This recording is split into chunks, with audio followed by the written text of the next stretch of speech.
Hey guys, Sam here from Speedline Technology. Today I'm going to be doing a review on the Garmin Head-Up Display SatNav. So let's get straight into the video.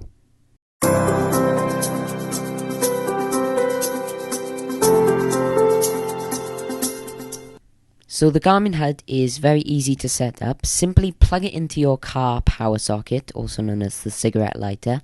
Then snap on the reflector screen onto the Garmin Head itself. This will take a little bit of difficulty, or you can just stick the reflective see-through sticker onto your windscreen. But unfortunately this didn't fit my windscreen because of the angle. Then peel off the plastic on the back and stick it onto your dashboard where the driver can easily see it.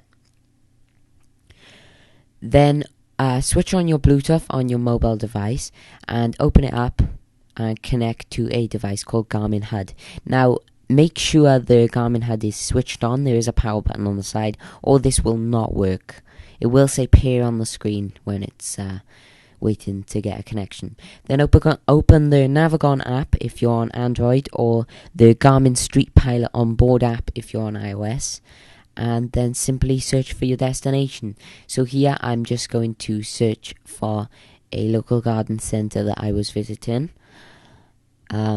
Just gotta wait for that to load, and there we go, Pew's Garden Centre, and start navigation.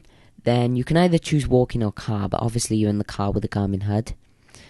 And then select a route. There are multiple routes that you can choose from. And there we go, it's set up. The next step is optional, but you can plug your phone charger into the Garmin Head plug also to keep your phone charged on the go.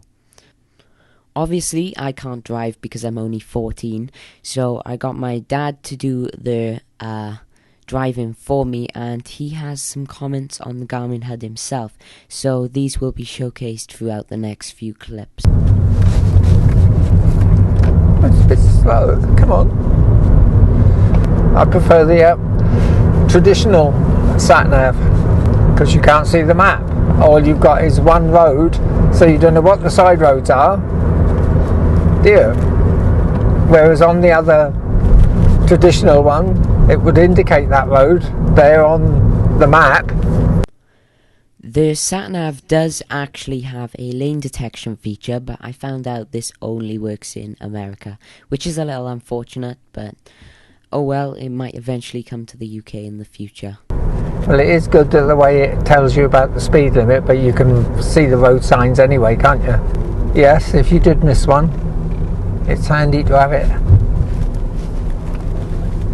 there, but you probably get that on most of the modern sat-navs now anyway, don't you? I don't know.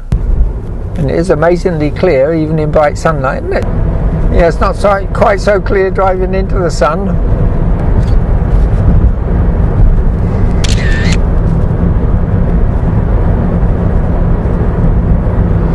Now it's giving me a countdown to the roundabout, isn't it, in meters. Yeah, slightly.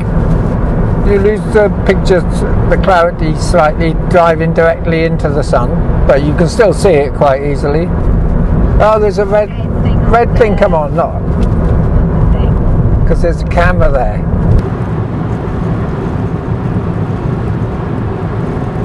Oh, that's good, isn't it?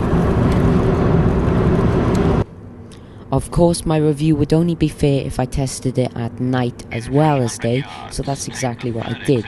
As you can see here, the display is very, very clear at night, stands out very well, and it looks great. The green stands out very nicely from all of the street lights, because most of them are yellow and red and things, and car headlights. But when the car headlights directly shine into the back of the reflective screen, then you kind of lose the vision of what's on screen. You cannot see the display anymore.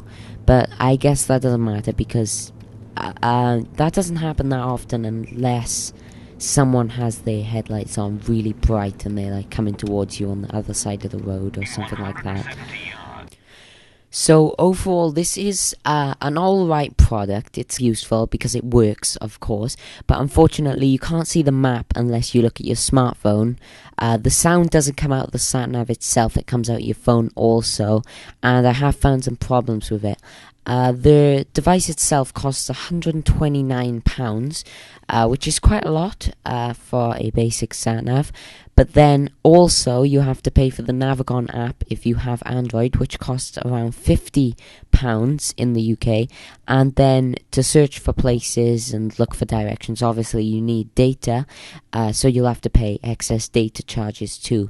So in the long term, it is a big expense, to be completely honest.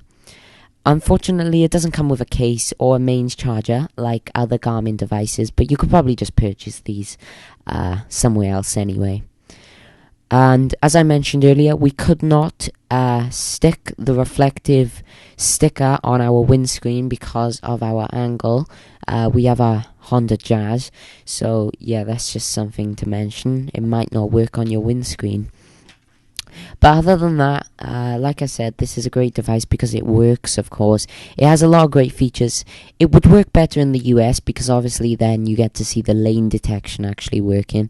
It does say on the description, provides directions, ETA, lane assist and more. It's supposed to be safe because obviously you can see through the reflective screen. It's kind of modern because of the Bluetooth technology and that, but I think the main thing that they're excited about is that it reflects upwards like some kind of futuristic film like Star Trek or something like that. But yeah, yeah. I can't really see what's aimed at because Safety. yeah, people with flash cars are getting them built in anyway, aren't they? And they all have these speed things in and tell you where there's speed traps. If it was an all-in-one complete unit and you didn't need the phone and all the other bumps. Anyway guys, that's it for my review of the Garmin Head-Up Display. I'd just like to say thanks to Garmin for sending this product out for review. Yeah, but anyway, if you'd like to look into more information about this device, there will be a link in the description below labeled Like It, Buy It. But yeah, thanks for watching this video, and I'll see you next time. So, goodbye.